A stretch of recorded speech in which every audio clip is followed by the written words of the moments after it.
Hello दोस्तों, physics की दुनिया चैनल पर आपका स्वागत है। हम क्लास 12 का चैप्टर 3 पढ़ रहे हैं, विद्युत धारा।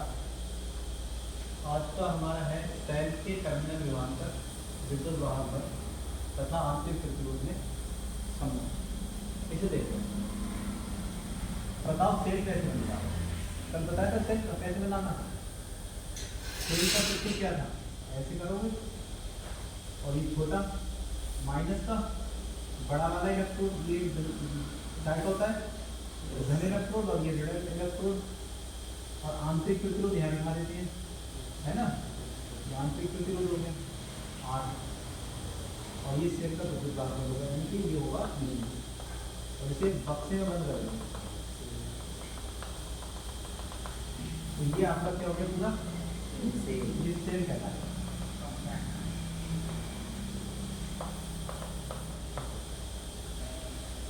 अब आगे बताओ, यहाँ से आप ये इस बनाने के बाद में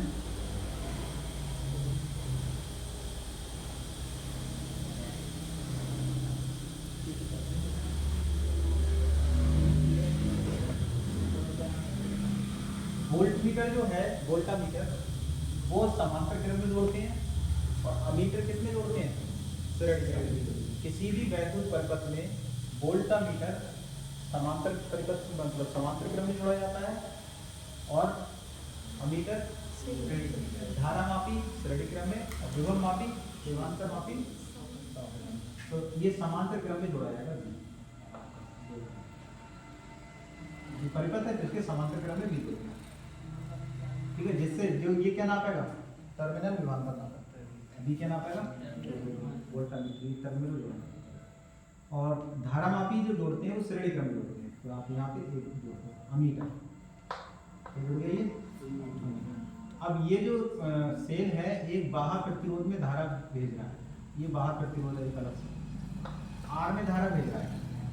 इसके बाद यहाँ पे कुंडी लगा स्विच ऑन ऑफ करने के लिए, और इसे फिर से संपर्क स्विच के कुंजी के। तो ये परिपथ आया, समझ में नहीं आया। अच्छा, विद्युत धारा कहाँ से बहेगी, धन आवेश से शुरू होती है, यहाँ से आएगी और इस तरीके से आई, इस तरीके से आई चल रही है ऐसे, और ऐसे करके आई यहाँ पे आई, फिर यहाँ आई, वापस इस प्रकार से धारा बहेगी। समझ रहे?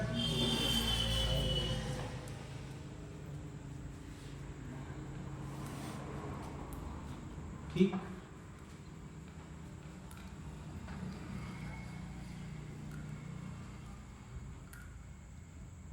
ये नेगेटिव है, ये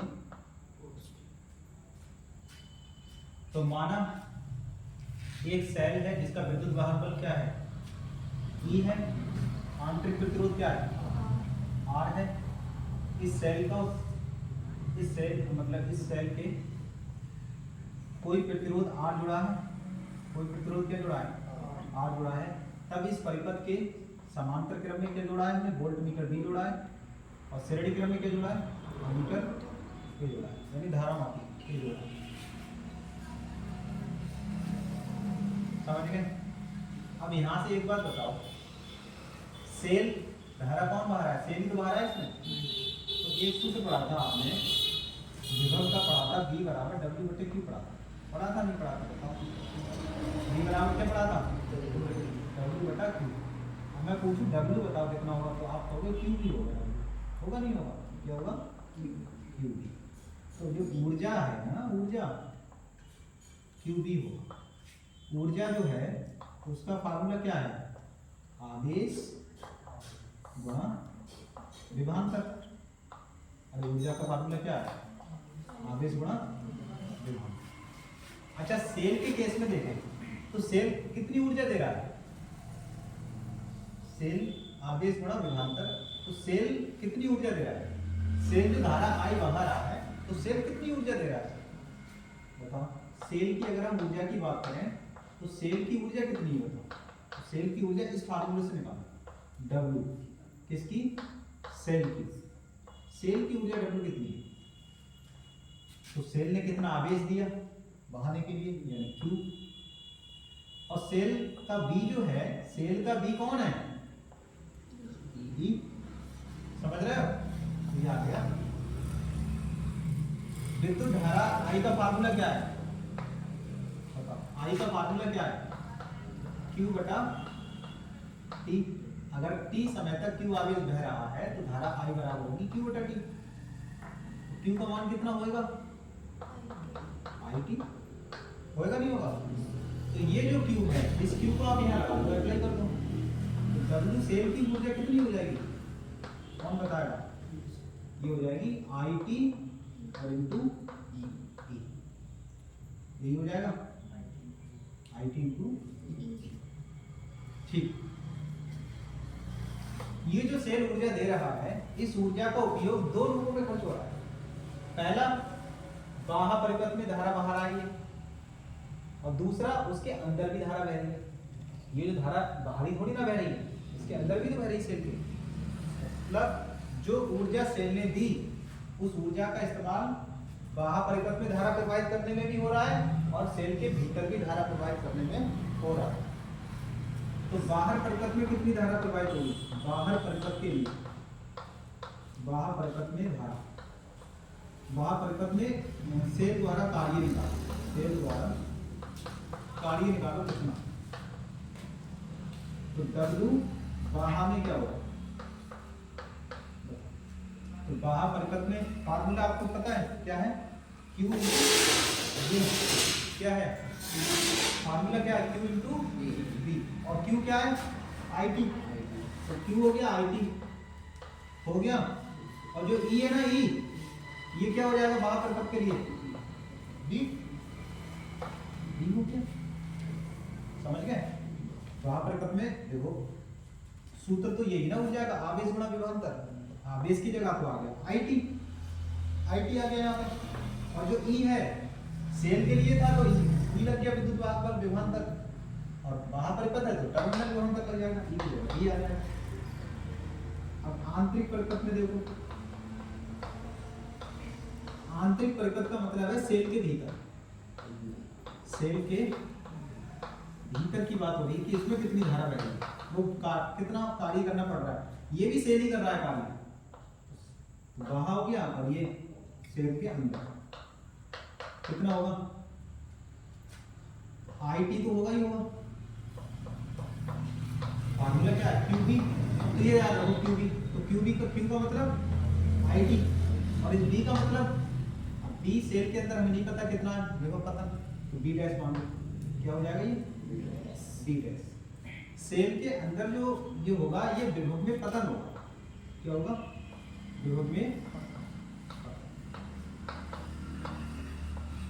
पतन होगा। कितना? B dash. मतलब विभव गिरेगा सेल के भीतर, है ना, डाउन होगा ना सेल, विभव में पतन होगा, तो B डैश होगा। अच्छा, B डैश क्या होगा फिर? रूल क्या कहता है? उनका नियम कहता है कि B डैश बराबर, यानी जब भी विभवांतर देखो तो वहां I लगा दो। क्या लगा दो? तो सेल के लिए धारा I हो गई, धारा तो सब में I में रही, और R क्या होगा सेल के अंदर का? प्रतिरोध, स्मॉल r, तो यहाँ स्मॉल r लगा दो, क्योंकि ये क्या है? विभव में पता है, तो ये क्या आ जाएगा? W आंतरिक के अंदर कितना हो जाएगा ये? तो ये हो जाएगा IT, और ये हो जाएगा IR। तो कुल मिला कितना आया? I साइन गुणा I स्क्वायर T, और ये आया।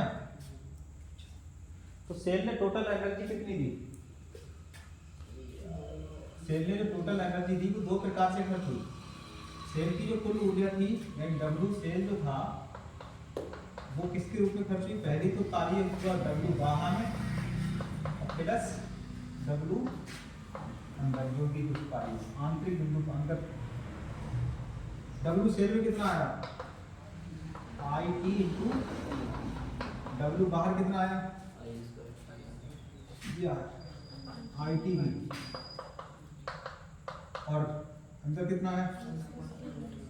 I square. कुछ कॉमन है यहाँ से?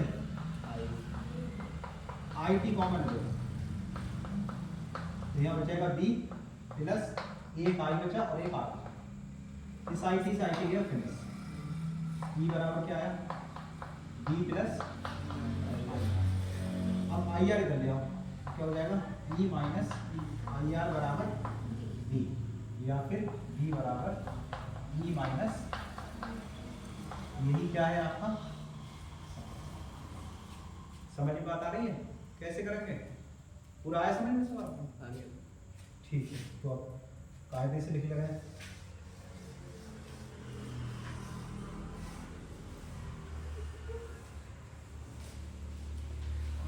ये समझ में आया चित्र इसका, ये दोबारा बनाए, आ गया। माना एक सेल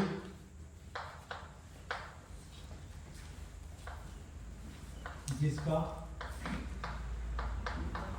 विद्युत वाहक बल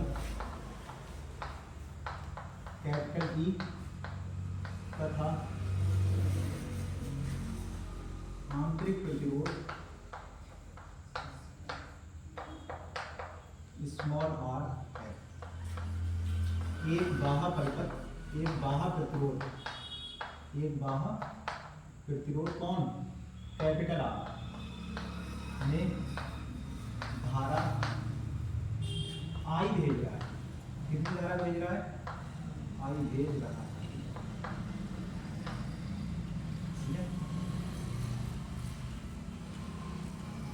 चित्रानुसार,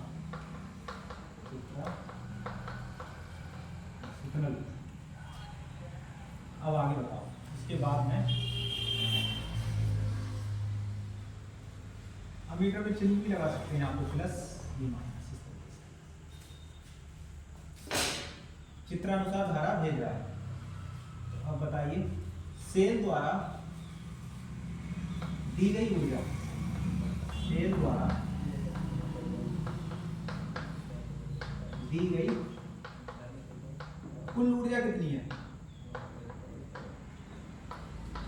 सेल द्वारा दी गई कुल ऊर्जा जो W हो जाएगी वो क्या हो जाएगी, Q इंटू कैपिटल E, परंतु Q कितना होता है, I इंटू T, लगा दो तब कुल ऊर्जा है, यानी कि W सेल की लिखो, W सेल, तो Q बराबर IT लिख दिया, तो W सेल की जो टोटल ऊर्जा हो गई आपकी, जो हो जाएगी IT इंटू कैपिटल, समीकरण नंबर 1। सेल के बाहर परिपथ में सेल द्वारा आई धारा बहाने में, आई धारा बहाने में किया गया कार्य, किया गया कार्य, तो W बाहर कितना आएगा, तो ये आ जाएगा आपका, बताओ IT इंटू ई की जगह क्या आ जाएगा, D, ये समीकरण हो गई 2। सेल के भीतर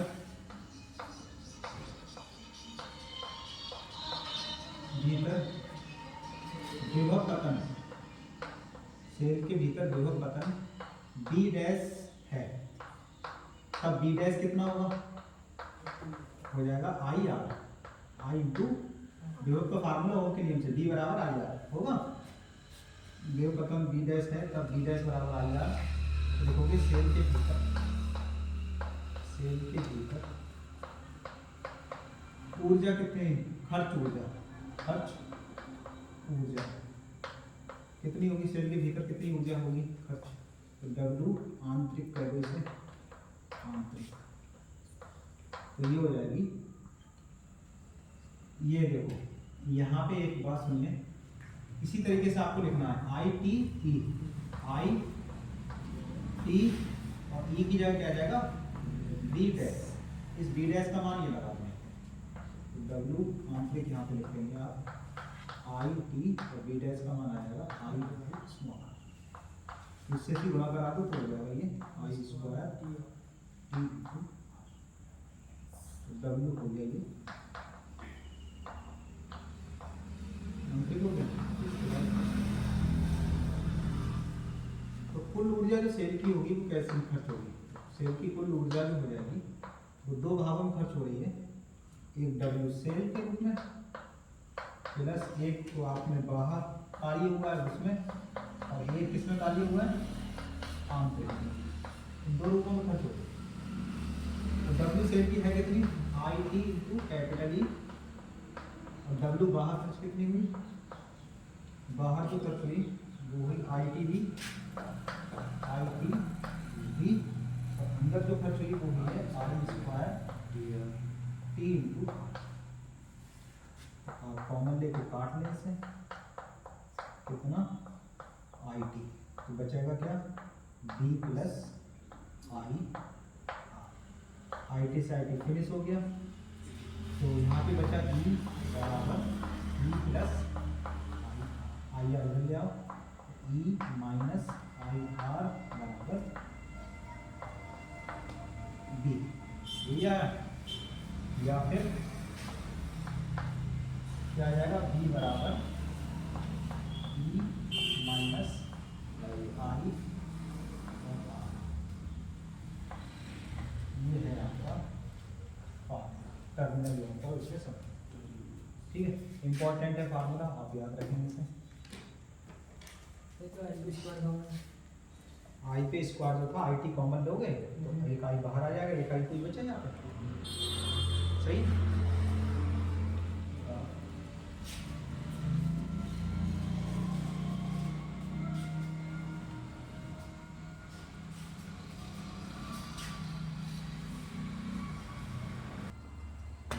टर्मिनल विभवांतर, और आई क्या है यहाँ पे? वो ई सेल का विद्युत वाहक है।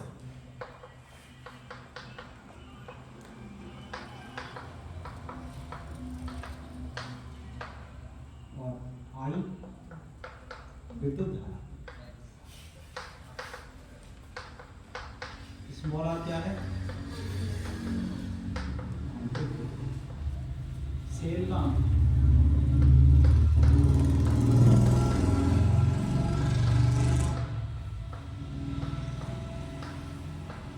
ये संबंध आपका कंप्लीट हो गया, लेकिन अब यहाँ से हम दो सूत्र यहाँ पे और निकाल रहे हैं। ध्यान से देखना, यहाँ पे ध्यान से देखना। जैसे हमारा b बराबर ई माइनस आई आर, क्या है? E minus I R. अगर हम यहाँ से स्मॉल r का मान निकालें, किसका मान निकाल रहे हैं? स्मॉल r का मान निकालो, तो क्या आएगा बताओ? स्मॉल r का मान आई आर इधर ले आओ, तो b प्लस आई आर, नहीं आई आर लाओ इधर, आई आर इधर प्लस हो जाएगा, और ये हो जाएगा ई माइनस इधर आके बी हो जाएगा। अब यहाँ पे ऐसा करें आप, आर का मान निकालो, तो आर का मान क्या आ जाएगा? ई माइनस बी बटे आई के बराबर। फिर सुनो, बी बराबर ई माइनस आई आर है, तो मैंने क्या करा? आई आर लिया है इधर, और बी कर लिया इधर, तो ई माइनस बी आया। मैंने कहा आप निकालो, तो आई इसी कहाँ जाएगा? ये समझ में आता ही नहीं आई? अच्छा, ये आ गई।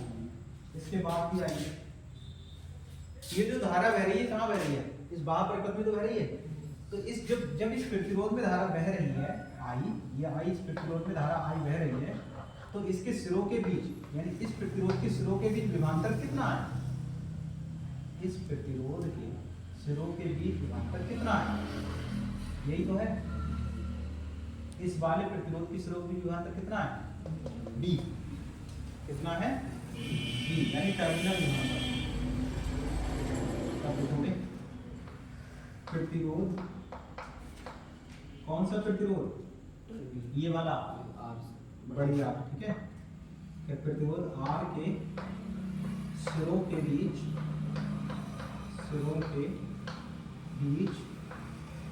प्रतिरोध आर के सिरों के बीच टर्मिनल विभवांतर,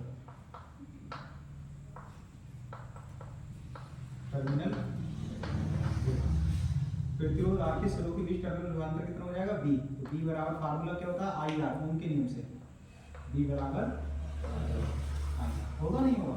बी बराबर होगा आई इंटू आर। यहाँ से आई निकाल लिया, आई कितना आएगा बताओ, बी बटे, और ये समीकरण कौन सी है हमारी, एक कह दो और इसे कह दो आप तो आई का मान 2 से 1 में रख दो। इस 2 से आई का मान कहाँ रख दोगे, 1 में रख दो, तो रख दो क्या आएगा, समीकरण 2 से आई का मान 1 में रखने का, रखो 1 में समीकरण 2 से आई का मान। इसके बाद यहाँ सुधारेंगे आप, इस आई का मान यहाँ लगाओ तो क्या आएगा, आर जो आएगा हमारा कुछ इस तरह आएगा, ई माइनस का बी बटे आर, क्या जाएगा बी बटे, क्या ये आर पलट के ऊपर पहुंच जाएगा, तो आर ऊपर पहुंच जाएगा, आर ऊपर पहुंच जाओगे आ जाएगा बी माइनस बी, और ये वाला आर पलट के जब ऊपर पहुंचेगा तो यहाँ आ जाएगा आर। अब ये आर बी के गुणा में थोड़ी ना आए, तो दोनों गुणा में आएगा, तो इसलिए यहाँ लगा दो ब्रेक, सही है, क्या लगा दो ना, बटे में क्या बचेगा, बी का काम क्या करना है आपको, एक बार बी लिखना है ई के नीचे और एक बार बी लिखो बी के नीचे, बी को 2 प्रकार से लिखो, एक बार तो लिखो ई के नीचे भी और एक बार लिखो बी के नीचे, समझ गए, आर ऐसे देखो क्या कटेगा, ये कट जाएगा बी से भी, यहाँ क्या बचा, कुछ बचा या नहीं बचा, बताओ पहला कुछ बचा या नहीं बचा है, ये बी से भी कट गया तो यहाँ क्या बचा,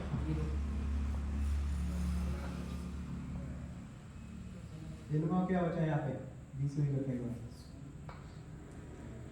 संध्या बताओ क्या बचा, एक बचा, क्या बचा,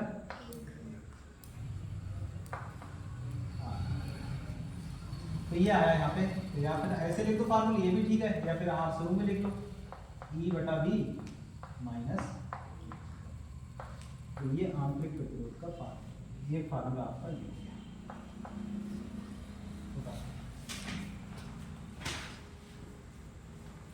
पॉज कर दीजिए, पॉज कर दो,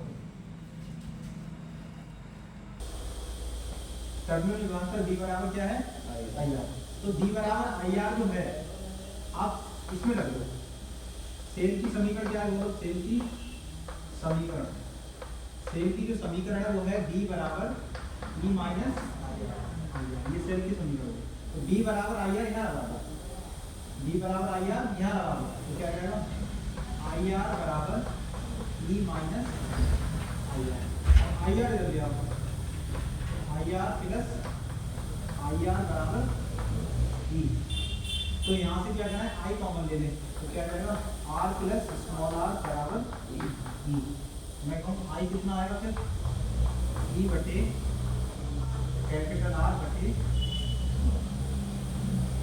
ये विद्युत धारा का फार्मूला, तो हमने 3 फार्मूले पढ़े, एक टर्मिनल विभवांतर के लिए ये पढ़ा, और अभी पढ़ा आपने प्रतिरोध के लिए, और तीसरा पढ़ लिया विद्युत धारा, समझ गए, ये भी तो अभी तीनों लिख रहे हैं,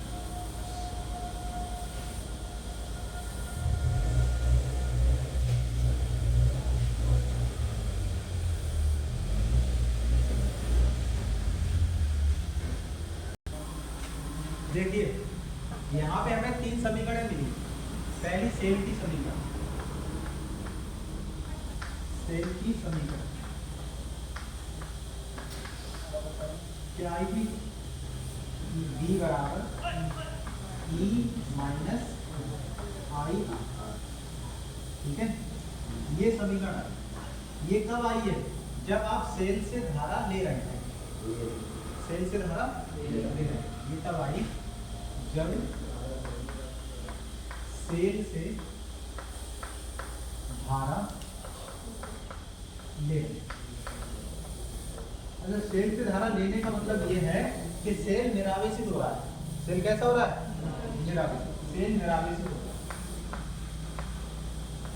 सेल निरावेशित हो रहा, तो आपका ये बनेगी समीकरण, ठीक है। दूसरी अगर आपका बी बराबर आ जाए ई प्लस आई आर, कितना आ जाए ई प्लस, तो ये कब समीकरण बनती है, ये तब होगी जब सेल को आप चार्ज कर रहे हैं। अच्छा, जब सेल से धारा ले रहे हैं तो कौन सा विभव ज्यादा है, कौन सा कम है,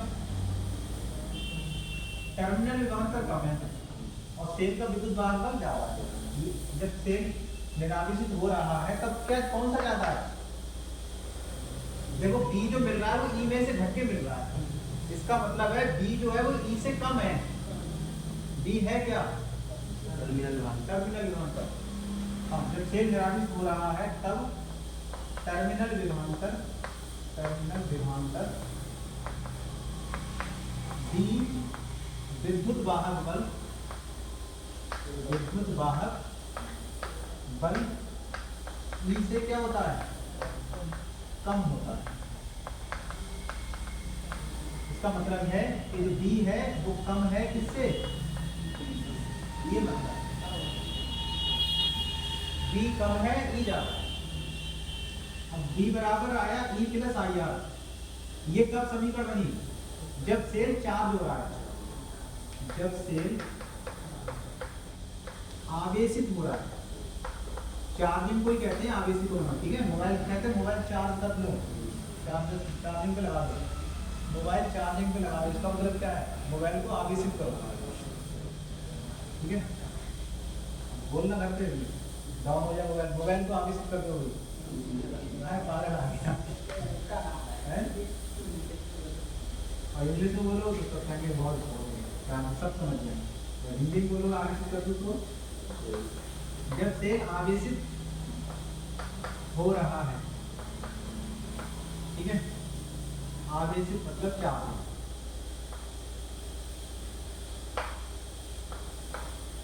आवेशित हो रहा है,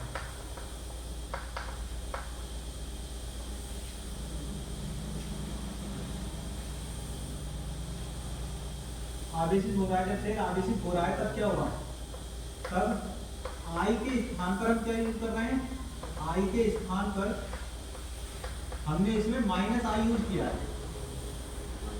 आई के स्थान पे सूत्र में क्या स्थान यूज किया है, माइनस आई रखने पर यह हटाओ तो छोड़, तो पहली गिनती समझो। जब सेल आवेशित हो रहा है तब यहाँ पे बताइए मुझे कौन सा मान ज्यादा है कौन सा कम है। तो देखो जो बी है वो ई में जुड़ के आ रहा है, मतलब ई तो है ही है, उसमें भी आई आर जब जोड़ोगे आप तब भी आएगा, तो बी ज्यादा हो गया यहाँ पे। तो जब सेल आवेशित हो रहा है तब टर्मिनल विभवांतर बी सेल के विद्युत वाहक बल से अधिक होता है, सेल के विद्युत वाहक बल से कैसे होता है, अधिक होता है। इसका मतलब क्या है, मतलब ये साफ है बी बड़ा होगा, वो बड़ा। ये कब कंडीशन है, जब चार्ज होगा, और ये कंडीशन कब है, जब सेल डाउन हुआ है, तो सेल निरावेशित होगा। अच्छा, सेल चार्ज होने का मतलब क्या है, धारा दी जा रही है सेल दी जा रही है, और यह धारा दी जा रही है।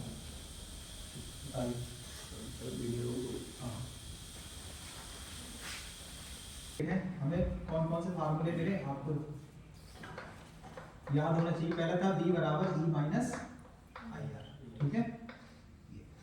दूसरा फार्मूला था हमारा आंतरिक प्रतिरोध के लिए, स्मॉल आर बराबर कैपिटल आर और कैपिटल ई बटे स्मॉल कैपिटल बी माइनस ए, ठीक। एक ये था, और एक विद्युत धारा के लिए था आई का मान, वो था कैपिटल ई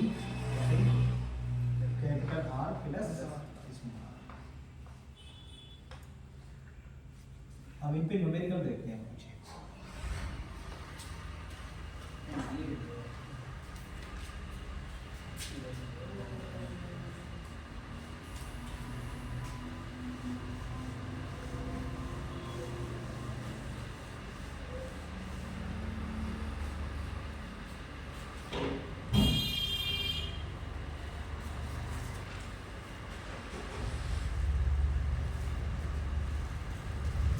एनसीईआरटी के पहला क्वेश्चन है, किसी कार की संख्या है बैटरी का,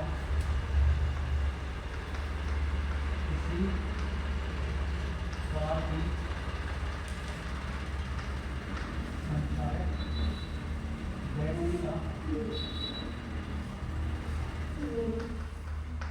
बैटरी का विद्युत वाहक बल 12 वोल्ट है।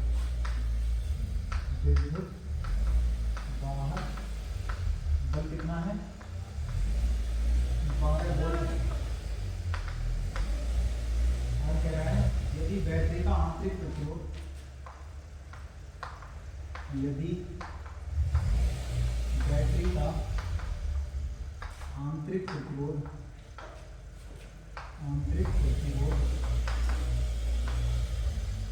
0.4 ओम है, तो बैटरी से ली जाने वाली अधिकतम धारा क्या है? तो बैटरी से ली जाने वाली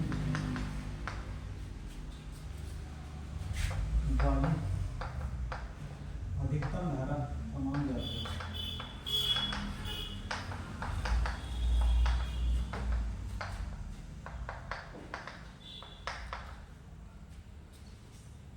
ठीक है, बैटरी से ली जाने वाली अधिकतम धारा का मान क्या है? किसी कार की संचाय बैटरी का विद्युत वाहक बल 12 वोल्ट है, तो क्या दिया ये ई, देखो विद्युत वाहक बल दिया है ना, तो ये हो गया कैपिटल ई, कैपिटल ई हो गया आपका 12। और पढ़ें आगे, बैटरी का आंतरिक प्रतिरोध 0.4 ओम है, तो आंतरिक प्रतिरोध क्या ओम से होता है? स्मॉल आर हो गया, तो ये हो गया 0.4 ओम। बैटरी से ली जाने वाली अधिकतम धारा ज्ञात करो, आई मैक्स पूछ रहा है, अधिकतम धारा बताइए कैसे होगा? बैटरी से अधिकतम धारा कब रहेगी? जितनी बैटरी मैक्सिमम धारा कब रहेगी? जब बाहर का जो प्रतिरोध है वो नगण्य हो जाए, मतलब जिस चीज में आप धारा बह रहे हैं बाहर है उसका प्रतिरोध क्या हो जाए? नगण्य। जैसे ये परिपथ, ये आंतरिक प्रतिरोध है, ठीक है, ये तो था भी सिस्टम V वोल्ट था, और ये R था, अमीटर यहाँ ये था ना। अब यहाँ से सेल धारा बाहर भेज रहा है, I भेज रहा है, इस R में भेज रहा है ना, तो अधिकतम धारा कब बहेगी? जब R का मान 0 हो। R हो ही ना, मतलब R का मतलब क्या है? R का मतलब है रुकावट। प्रतिरोध का मतलब क्या होता है? रुकावट ही तो होता है। किसमें रुकावट? धारा के मार्ग में, धारा के मार्ग में। अगर धारा के मार्ग में रुकावट हो जाए 0, तो इसका मतलब क्या है? अधिकतम धारा रहेगी नहीं? तो कह रहा है वो अधिकतम धारा कब बहेगी? तो अधिकतम धारा तब बहेगी जब वहां परिपथ का जो प्रतिरोध है तो क्या हो जाए? अधिकतम धारा तब बहेगी जब बाह्य परिपथ का